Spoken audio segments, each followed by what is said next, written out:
Alright, hey everybody, Myo here, and today we're going to be doing a VGC 2017 moveset guide video for the Ultra Beast Tapu Fini, who is currently ranked 5th over at the Pokemon Global Link Championship Pokemon ranking lists. So that just means that Tapu Fini is the 5th most commonly used Pokemon on the Championship Battle Spot ladder right now. Or at least it was when they updated it, so it could change, but Tapu Fini is a Tapu, so we're going to assume that Tapu Fini is going to stay popular. I mean, I personally like it, I don't know if you guys like it, but if you do, I mean, you gotta like Tapu Fini if you're at this video, right? So anyway, let's go ahead and take a look at it.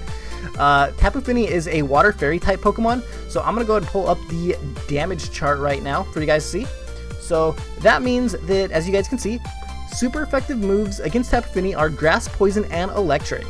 However, Tapu Fini is resistant to Fire, Fighting, Water, Ice, Bug, and Dark, with the immunity to Dragon. Tapu Fini does take normal damage from normal, flying, ground, psychic, rock, ghost, steel, and fairy type attacks. So that's just the basically what you resist and what's super effective against you. So let's keep going. Now, this is the Choice Specs variant of Tapu Fini.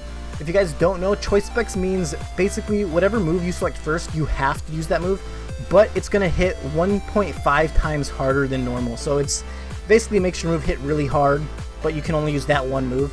So, I mean, most likely if you're running Tapu Fini, you're going to be running damaging moves with Choice Specs if you want to use the Choice Specs variant, obviously. So we're going to go ahead and look at the moves. So Moonblast here is a fairy type move with a base power of 95, 100% accurate, 30% chance to lower the target's special attack by 1. So that's pretty cool. We like that. We like that. Then we got Muddy Water, which is a water type move with a base power of 90, 85% accurate, so it can miss, but it has a 30% chance to lower the foe's accuracy, and it's a spread move, so it will hit both of the Pokemon out on the field against you. And it's not one of those ones like Earthquake where you have to worry about it hitting your own Pokemon.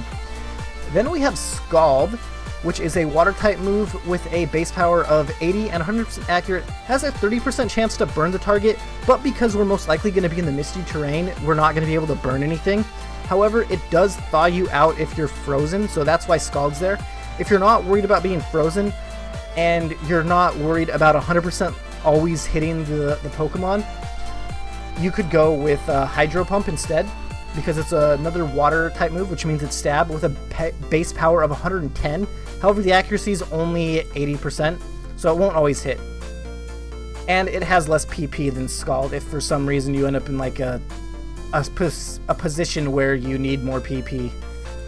And then we have Dazzling Green, which is a fairy type move with a base power of 80%, 100% accurate, and no additional effects, but it hits both enemy Pokemon on the field. And again, it's not like Earthquake where you have to worry about it hitting your own Pokemon. And it is Stab also because it's fairy type, so that's nice. If you guys don't know what Stab means, it just means that it's the damaging move is the same type as the Pokemon, so it'll do more damage. It's like a little bonus to do more damage if the typing matches up, if you guys don't know what that means. Then we're going to go ahead and look at the EV spread. So this is kind of a pretty solid EV spread for Tapu Fini. I kind of like it, but I honestly did not make it. I took it from the Trainer Tower website. It said it was like the most common Choice Specs Tapu Fini spread. So that's why we're going over it, because we're preparing for the most common spreads, most common moves that we would see on the Championship Battle Spot ladder. So the EV spread for this one is 252 into HP, 20 into defense, 164 into special attack, 44 into special defense, and then 28 into speed with a modest nature. So it looks like you'll probably work okay in Trick Room also, and you'll work pretty good out of Trick Room as well, and you will hit pretty hard. And you're also pretty bulky, so that's kind of nice as well. So let's go ahead and take a look at the other Tapu Fini set. Now, I believe this is the Tapu Fini set that I personally went with on my recent Pokemon VGC 2017 battle videos. So this one we're using the item Leftovers, where if you guys don't know, it just basically restores 1/16 of your max HP after every turn. And obviously Misty Surge for the ability to get the Misty Terrain, because telepathy I don't believe is legal right now. And I personally probably wouldn't even use telepathy, honestly. I'd probably just go with Misty Surge because Misty Terrain's so powerful. And the moveset is Moonblast with a Base power, we already went over Moveset, I don't need to go over that. The only difference on this one is Calm Mind, which raises the user's special attack and special defense by 1, and then Protect, because we might as well have Protect because this is VGC, and Protect is a very, very good move in VGC unless you are a choiced Pokemon, or you have a Pokemon that just generally can't. Like, my Hariyama doesn't have Protect, but honestly, if I could fit Protect on my Hariyama, I would. So I highly recommend you put Protect on all your Pokemon if they're not choiced and you're new to the VGC format. The EV spread for this one's a little bit different, but not too much different. So this one is 252 into HP, 100 into defense, 84 into special attack, 44 into special defense, and 28 into speed with a Calm Nature. Now, what this does is if you get a Calm Mind up and you're in, like, I believe if you're in the Electric Terrain, I'm not entirely sure, but I'm pretty sure I checked for Electric Terrain. If you're in the Electric Terrain and Tapu Koko goes for a Thunderbolt on you, and you already have Calm Mind up and you're like full HP, you should 100% live it. If you get the Calm Mind up. If you don't get the Calm Mind up, then you have like only like a 4% chance to live it or something really small like that, so you'll most likely get one hit knocked out. So that's why we went with this spread. Then the last Tapu Fini, I just saw that weakness policy was like getting some popularity on Tapu Fini, and I honestly don't know what the EV spread is on Tapu Fini. I did notice that Taunt was also a pretty common move on Tapu Fini when going over it. So Taunt's pretty cool though, because for 3 turns the target can't use status moves, can't even set up Trick Room and stuff like that. It can only use damaging moves really. So that's pretty good for being able to stop Trick Room and other things like that.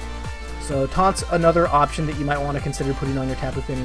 And then I just went with the same bulky spread because I figure if you're running weakness policy, what weakness policy does is if you get hit with a super effective move, it'll raise your attack and special attack by 2, but it only works once. So after you get hit with a special attack, it raises your attack and special attack by 2, and it's a single use only. So I do not think this EV spread is optimal for weakness policy, but the one thing that I would potentially change is possibly change Calm, or not change the Calm Nature, probably keep the Calm Nature, and then put a little bit more of EVs into special defense to 100% always survive a Thunderbolt from Tapu Koko, because I assume that's going to be your biggest threat. You might also be fearing a Kartana Leaf Blade, and if that's the case, you could, if you're more afraid of that, you could run like a Bold Nature instead and do the EVs a little bit differently. Always do your own EVs. Honestly, like that's one of the biggest things that I think you should always do, is your own EV spreads for your specific team to survive specific stuff. That way you know exactly what your EV spreads are designed to do, and you can basically increase like your chances of winning because you know exactly what they're supposed to do, why they're there. And that's just one of the big things that helped me improve when I was playing at regionals and stuff at last year, not this year. I've not been able to go to any regionals this year. Sorry, I'm rambling. But that's pretty much all I got for Tapu Fini right now. Hopefully it helps you get a better understanding of what people are running on Tapu Fini, and hopefully it prepares you for the championship battle spot ladder or any potential regionals that you'll attend, or even nationals and mid-season showdowns. And if you guys make it to Worlds, good luck. So thanks again, and goodbye, friends.